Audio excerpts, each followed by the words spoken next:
Forgotten Partnership Redux, Canada-U.S. Relations in the 21st Century, is an edited volume that brings together the leading scholars of U.S.-Canadian relations to honor a book that first appeared 25 years ago, and I think warrants a second look. Greg Anderson and I had both studied under Charles Doran and were admirers of his master work on U.S.-Canadian relations, Forgotten Partnership, U.S.-Canada Relations Today. It is an absolute classic, combining fairly sophisticated international relations theory with historical and cultural insights on this unique relationship. Through an accident of history, Greg and I believe that the book really had not received the kind of attention it deserved from the scholarly community and was not being read as it should by students of international relations today. Forgotten Partnership was published in 1984, following a period of real and unprecedented tension between the United States and Canada. Canada had adopted sharp economic nationalist policies that threatened U.S. investments there, particularly in Alberta's oil sands. Canada had adopted a foreign policy that was often antagonistic to Washington during the height of the Cold War, including an infamous nuclear peace tour by Prime Minister Pierre Trudeau. And finally, Canada had engaged in a series of trade disputes due to cultural protectionism of Canadian films, magazines, and border broadcasting. Charles Doran at Johns Hopkins University was one of the United States' leading experts on the U.S.-Canadian relationship, and he still is, by the way. And so his book, coming in at that crucial time, was an important one for policymakers as well as for scholars trying to understand the tensions then roiling the relationship. However, a few months after Forgotten Partnership was published, Canadians elected a new conservative government headed by Prime Minister Brian Mulroney. The Mulroney government scrapped economic nationalist policies and encouraged U.S. investment again. Canadian foreign policy became staunchly pro-American in the twilight years of the Cold War that ended with the collapse of Soviet tyranny. And the two countries negotiated a free trade agreement that led to another trade agreement, NAFTA, which changed the tone of U.S.-Canadian relations completely. Many people then promptly forgot about Forgotten Partnership. We felt, and still feel, that the policy insights and theoretical modeling in that book are relevant and valuable today in the 21st century.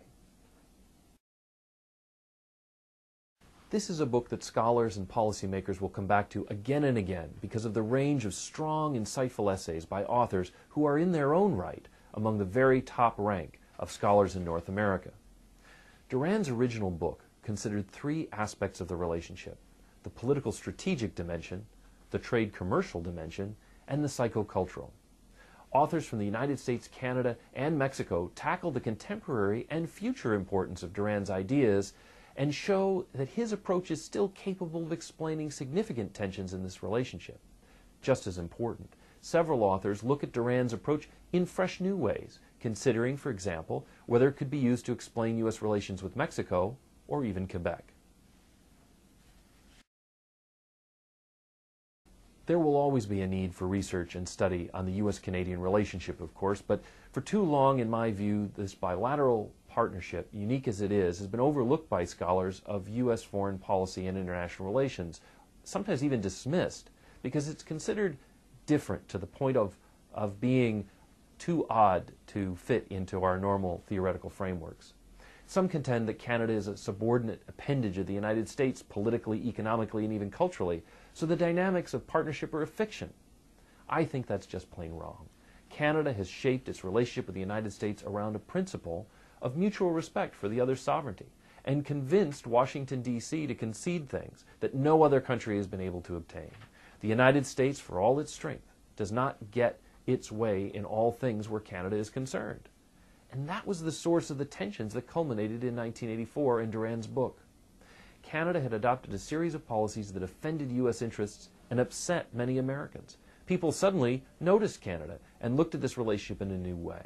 Since then, the U.S. has basked in unipolar moments and declared itself the indispensable nation, and of course, faced the shock of the September 11 terrorist attacks. Washington has adopted economic nationalist policies as part of the stimulus, and groups have tried to block the construction of pipelines and power lines to connect U.S. consumers with Canadian energy. Canada joined in NATO missions in Afghanistan and Libya, but opted not to participate in the liberation of Iraq. Many Canadians are avowed skeptics of the fight against terrorism, particularly the U.S. conduct of that fight. Border security and conflicting regulations are undermining continental economic integration, and with it, U.S. competitiveness. Despite shared concerns, neither country has been willing to adopt a joint approach to climate change. This book makes clear that for those who would understand these contemporary issues, Charles Doran's work remains essential and vital, and that the U.S.-Canadian partnership is worth remembering anew.